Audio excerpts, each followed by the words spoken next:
عارف فين يا عم؟ كنت هموت يا عم. تعال محمد، روح شوف امك عايزه يعملوا معاه بسرعه. يلا روح. اهو كنت هموت بسبب كودة. تعال فوت وربنا.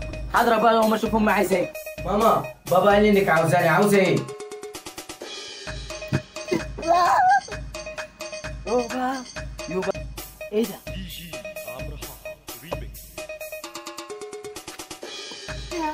عشان تعرف تفتح الصندوق ده لازم تستخدم اللي فيه في الخير مش في الشر.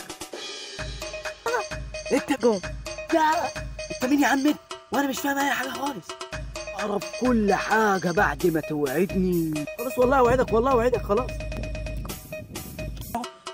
مش مهم اما اروح اشوف الصندوق اللي هو بيقول لي عليه ده. ايه ده؟ ايه ده؟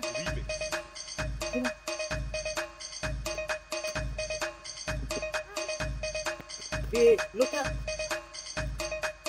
ايه لما انزل اشوفها تحت مش مهم.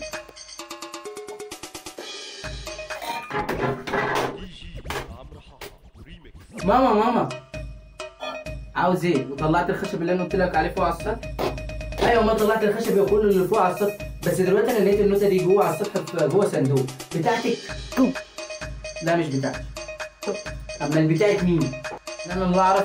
خدها ليك بقى، متبقى اي حاجه يلا بقى يا جدع.